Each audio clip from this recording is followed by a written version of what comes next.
আসসালামু আলাইকুম প্রিয় ভাইরা, আমাদের উপরের থেকে ফাইভ আসছে আপনার এই পর্যন্ত, কিন্তু আপনার ওয়াশরুমে কোনো পানি আসতেছে না। কেন আসতেছে না দেখুন। এই যে বালতির কল চাললাম, পানি অল্প আসে। দেখেন, একবার খুবই কম আসে, পুরাটা চাললাম খুবই কম আসে। প্লাস এই যে লোডাউনেরটা চাললাম একই পরিমাণ আসে। এখন আমরা বদনারটা ছাড়বো, সেম একই অবস্থা। এখন আমরা এটা বাদ দিয়ে আপনার বেসিনেরটা ছাড়বো, সে বেসিনে একই অবস্থা। এখন আমরা দেখেন শাওয়ারেরটা ছাড়বো।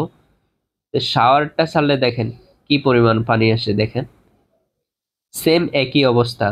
শাওয়ারের টোটালি পানি আসে না, এতটা পানি প্রেশার কম। কিন্তু পানিটা কেন কম সেটাই আমি দেখাইতেছি আপনাদেরকে। এই যে দেখেন এখানে ভরপুর পানি আসছে। এই যে যে চাবিটা আছে, চাবিটা পুরো আপনার ব্লক হয়ে গেছে। তো আমাদের বাড়িওয়ালা বাইরের থেকে একজন মিস্ত্রি নিয়ে আসছে চাপ কল দিয়ে, সে নাকি ওয়াশ করছে। কিন্তু চাপ কল দিয়ে ওয়াশ করলে কোন লাভ হবে ভাই? আয়রন আপনার পাথরের মতো শক্ত হয়ে গেছে। এই যে এখন আমরা ক্লিয়ার করে দিলাম, ইনশাল্লাহ দেখেন ভরপুর পানি আসতেছে। তো আসলে যেখানে যেটা করার প্রয়োজন সেখানে সেটাই করতে হবে। এখন আমাদের এখানে লাগানো শেষ হয়ে গেছে, আমরা এখন ওয়াশরুমে এই যে দেখেন পুশ শাওয়ারে ভরপুর পানি আসতেছে। এই যে বালতির কলে সেটাও আসতেছে, দেখেন প্রতিটা কলে ভরপুর আসতেছে।